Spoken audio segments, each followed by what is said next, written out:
அனைவருக்கும் அன்பான வணக்கங்கள். ஆன்மீக மற்றும் ஜோதிட வாழ்வியல் சிந்தனைகளுடன் நான் உங்கள் ஜோதிடர் சே. சூரியகுமார். இன்றைய காணொளியில் ரிஷபராசியின் பொதுவான குணங்கள் மற்றும் தோற்றங்கள் ஆகியவற்றை நாம் இந்த காணொளியில் பார்க்கவிருக்கிறோம். பொதுவாக ரிஷபராசியை ஆட்சி செய்பவர் சுக்கிர பகவான் ஆவார். இவர் ரிஷபம் மற்றும் துலாம் ஆகிய 2 ராசிகளை ஆட்சி செய்து 2 ராசிக்காரர்களுக்கும் சுப பலன்களை வழங்குவார். தற்போது ரிஷப ராசிக்காரர்களின் பொது பலன்களை பார்க்கலாம். ரிஷபராசிக்காரர்கள் எதையும் பொறுமையாகவும் உறுதியாகவும் செய்யக்கூடியவர்களாக இருப்பார்கள். காலபுருஷ தத்துவத்தின்படி இவர்களுக்கு எருது உருவம் கிடைக்கப்பட்டுள்ளது. ஸ்திரத்தன்மை கொண்டவர்களாகவும் நில அமைப்பை கொண்டவர்களாக கருதப்படுவதால் இவர்களுக்கு விவசாயம் சார்ந்த தொழில்கள், ரியல் எஸ்டேட் போன்ற துறைகளில் இவர்களுக்கு அதிக ஈடுபாடு இருக்கும். பொறுமை மற்றும் நிதானத்தை கடைபிடிப்பவர்களாக காணப்படுவார்கள். எந்த சூழ்நிலையிலும் பதற்றமடையாமல் அமைதியாக ஒரு செயலை சிந்தித்து முடிக்க செயல்படுவார்கள்.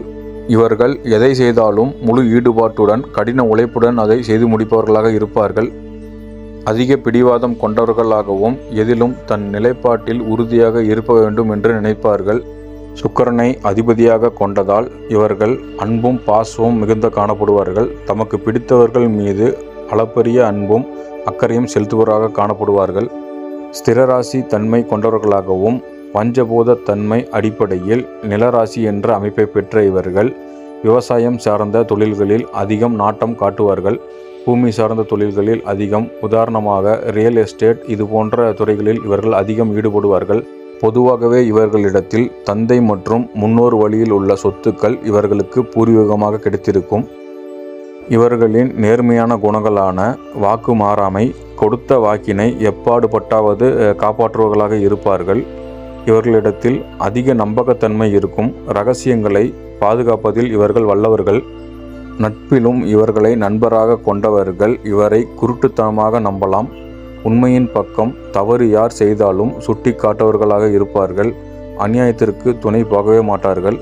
இவர்களின் அதிகப்படியான பிடிவாதமே எதிர்மறையான குணங்களாக பார்க்கப்படுகிறது. எதிலாவது பிடிவாதம் பிடித்தால் அதை மாற்றிக்கொள்ளவே மாட்டார்கள். புதிய சூழல் அல்லது புதிய மாற்றங்களில் எளிதில் ஏற்றுக்கொள்ள தயங்குவர்களாக இருப்பார்கள்.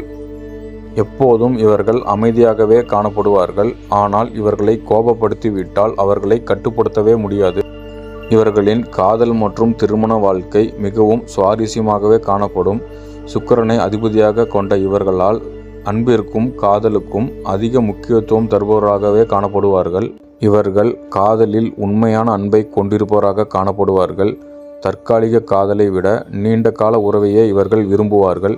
இவர்களுக்கு துணை ஏமாற்றுவது ஒருபோதும் இவர்களுக்கு பிடிக்கவே பிடிக்காது. இவர்கள் விரும்பவும் மாட்டார்கள்.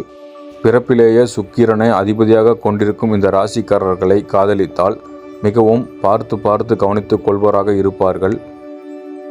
காதலில் அதிக உரிமை எடுத்துக்கொள்வராக இருப்பார்கள். பாதுகாப்பு உணர்வு, தன் துணையை மிகவும் பத்திரமாக பார்த்து கொள்ளும் தன்மை இவர்களுக்கு பிறப்பிலேயே இருக்கும். அதிகப்படியான உரிமை எடுத்துக்கொள்வார்கள். சில நேரங்களில் தன் துணையின் மீது அதிகப்படியான சிறு பிணக்குகளை கூட ஏற்படுத்தி கொள்வார்கள். இவர்களின் திருமண வாழ்க்கையை பற்றி பார்க்கலாம். பொறுப்பான துணை அமைவார்கள். திருமணத்திற்கு பின்னால் குடும்ப பொறுப்புகளை தட்டி கழிக்காதவாறு மிகச்சரியாக நிறைவேற்றும் இவர்களது பண்பு, விட்டு கொடுத்தல், குழந்தையின் மீது பாசம் போன்றவற்றை இவர்கள் மதித்து நடப்பார்கள். குடும்ப அமைதிக்காக பல விஷயங்களை சகித்து கொண்டு போவார்களாக இருப்பார்கள். ஆனால் சுயமரியாதைக்கு இழுக்கு வந்தால் ஏற்கவே மாட்டார்கள். இது ஒன்றே இவரது பலவீனமாக காணப்படும். இவர்களுக்கு பொருத்தமான ராசிகளான மிகவும் சிறப்பான துணை அமைய கன்னி மற்றும் மகர ராசிக்காரர்களும், கடகம் மற்றும் விருச்சிகம், மீனம் ஆகிய 5 ராசிக்காரர்கள் இவர்களுக்கு பொருத்தமான ராசிக்காரர்கள். நிதி மற்றும் நிர்வாக மேலாண்மையில் மிகவும் திறமையானவர்களாக காணப்படுவார்கள். காலபுருஷ தத்துவத்தின்படி இது 2வது ராசியாக இருப்பதால் தனஸ்தானம் என்றும் கூறுவார்கள். இவர்களுக்கு பணத்தை கையாளுவது இயல்பாகவே கைவந்த கலையாக இருக்கும். நிலத்தை அடிப்படையாக கொண்டு செய்யப்படும் அனைத்து தொழில்களும் ஈடுபடுவார்கள். உதாரணமாக விவசாயம் மற்றும் தோட்டக்கலையில் ஈடுபடுவர்களாக இருப்பார்கள். சமையல் கலைஞர்களாக இருக்க வாய்ப்பு அதிகம். விடுதி தொழில் செய்பவர்களாக இருப்பார்கள். ரியல் எஸ்டேட் மற்றும் கட்டிடக்கடையில் ஆர்வம் அதிகம் இருந்து தொழில் செய்பவர்களாக இருப்பார்கள். இவர்களுக்கு திட்டமிட்ட சேமிப்பு செய்வதில் அதிக திறன் இருக்கும். வருமானத்தில் ஒரு பகுதியை எதிர்காலத்திற்காக சேமிப்பதில் இவர்கள் வல்லவர்கள். அதிக ரிஸ்க் இல்லாத முதலீடுகளையே விரும்புபவர்களாக இருப்பார்கள். தங்கம், நிலம், அரசு சேமிப்பு திட்டங்களில் முதலீடு செய்ய முன்னுரிமைகளை தருவர்களாக இருப்பார்கள். இவர்களை வெளியில் பார்ப்பதற்கு கஞ்சத்தனமாக தெரிந்தாலும் தங்களுக்கு பிடித்த ஆடம்பர பொருட்களை, தரமான ஆடைகள் அணிவதில் வல்லவர்கள். நல்ல உணவிற்காக பணத்தை செலவு செய்ய தயாராக இருப்பார்கள், தயங்கவும் மாட்டார்கள். கலை மற்றும் பொழுதுபோக்கு போன்ற துறைகளில் ஆர்வமாக இருப்பார்கள். கூடுதல் தொழில்கள் என்னவென்று பார்த்தால் அழகு சாதன பொருட்கள் விற்பதில் ஆர்வம் காட்டுவர்களாக இருப்பார்கள். உதாரணமாக பியூட்டி பார்லர், அதாவது அழகு நிலையம், ஆடை வடிவமைப்பு செய்பவர்களாக இருப்பார்கள். நகைக்கடை மற்றும் வாசனை திரவியங்கள் போன்றவற்றை விற்பனை செய்பவர்களாக இருப்பார்கள். விவசாயம் மற்றும் ரியல் எஸ்டேட் சார்ந்த தொழில்களில் அதிகம் ஈடுபடுவார்கள். தோட்டம் அமைப்பது, நிலம் வாங்குவது, விற்பது, இயற்கை விவசாய தயாரிப்பு இது போன்றவற்றில் ஈடுபாடு கொண்டு காணப்படுவார்கள். இவர்களின் பலம் மற்றும் பலவீனங்களை பார்க்கலாம். இவர்களின் முக்கிய பலமான அசைக்க முடியாத பொறுமை இவர்களிடத்தில் இருக்கும். இது பெரும் பலமாக பார்க்கலாம்.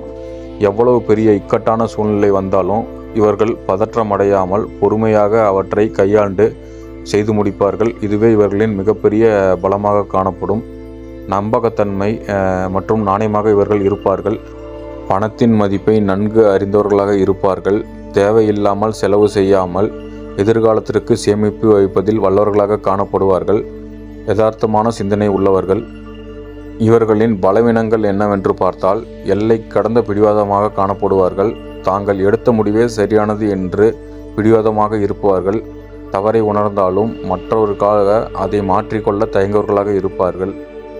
பழைய பழக்க வழக்கங்கள் இவர்களிடத்தில் இருந்தால் அதை விட்டு எளிதில் வெளியே வரவே மாட்டார்கள். புதிய தொழில்நுட்பங்கள், வாழ்க்கையை மாற்றங்களை ஏற்றுக்கொள்ள நீண்ட காலம் எடுத்துக்கொள்வர்களாக இருப்பார்கள்.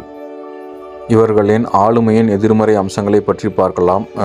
சில நேரங்களில் சோம்பேறித்தனமாகவும் காணப்படுவார்கள். பொசசிவ்னஸ் தன்மை இவர்களிடத்தில் அதிகம் காணப்படும். தங்களுக்கு பிடித்த மனிதர்கள், பொருட்கள் எப்போதும் தங்களுக்கே சொந்தமாக இருக்க வேண்டும் என்று நினைத்து கொண்டே இருப்பார்கள். சில நேரங்களில் உறவுகளில் இதுவே இவர்களுக்கு விரிசலை ஏற்படுத்த காரணமாகவும் அமையலாம். அடுத்ததாக இவர்களின் அதிர்ஷ்ட நிறங்களை பற்றி பார்க்கலாம். முதன்மையாக வெள்ளை நிறம்.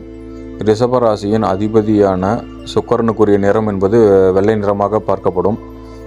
இது மன அமைதி, தெளிவு, நேர்மறை ஆற்றலை தரக்கூடியதாக இருக்கும்.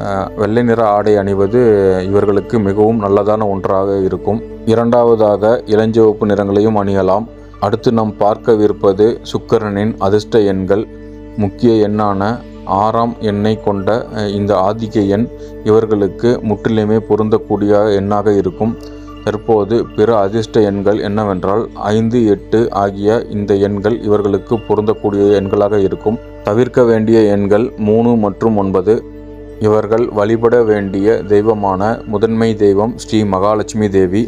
ரிஷபராசியின் அதிபதி சுக்கிரன் என்பதால் செல்வத்தின் அதிபதியான மகாலட்சுமியை வழிபடுவது இவர்களின் மிக முக்கியமான கடமையாக ஒன்றாகும்.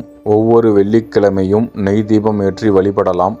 இரண்டாவது இஷ்ட தெய்வமான ஸ்ரீ ரங்கநாத பெருமாளை வழிபடலாம். சுக்கிரனின் ஆதிக்கத்தை பலப்படுத்த மற்றும் குடும்பத்தில் அமைதி நிலவிட பெருமாள் மகாவிஷ்ணுவை வழிபாடு செய்ய புண்ணியத்தை தரும்.